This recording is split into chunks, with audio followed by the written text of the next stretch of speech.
খবরের শিরোনামে উত্তরপ্রদেশের পরিবর্তনকে ব্যাখ্যা করলেন মুখ্যমন্ত্রী যোগী আদিত্যনাথ। দাবি করলেন তার সরকারের আমলে উত্তরপ্রদেশে তৈরি হয়েছে নিরাপত্তার পরিবেশ। প্রত্যেক রাজ্যবাসী নিজেকে আগের থেকে অনেক বেশি নিরাপদ অনুভব করছেন। সংখ্যালঘুদের জন্য সবচেয়ে বেশি নিরাপদ রাজ্য উত্তরপ্রদেশ। বিরোধীদের বিভাজন তত্ত্ব খারিজ করে বুধবার এমনটাই দাবি করলেন যোগী। সাম্প্রতিক সময়ে উত্তরপ্রদেশে একের পর এক মসজিদ নিয়ে বিবাদ ও তাকে কেন্দ্র করে দফায় দফায় দাঙ্গার ঘটনা সামনে এসেছে। যদিও একে একেবারেই গুরুত্ব দিতে নারাজ তিনি। উত্তরপ্রদেশের যোগী প্রশাসনের অষ্টম বর্ষপূর্তি উপলক্ষে গোরখপুরে একটি অনুষ্ঠানে যোগ দিয়েছিলেন যোগী। আর সেই মঞ্চ থেকেই তিনি বলেন, উত্তরপ্রদেশ এখন দেশের মধ্যে সবচেয়ে বেশি এক্সপ্রেসওয়ের ক্ষেত্রে 1 নম্বর।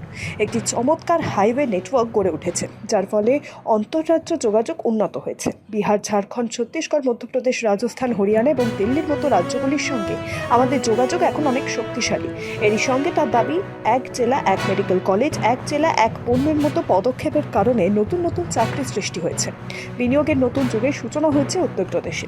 যোগী আদিত্যনাথের দাবি, 2017 সালের আগে গোরখপুরের মতো শহরগুলিকে দেশের সবচেয়ে নোংরা এবং অগোছালো শহর হিসেবে বিবেচনা করা হতো। আজ উত্তরপ্রদেশের 17টি শহর স্মার্ট সিটিতে পরিণত হয়েছে।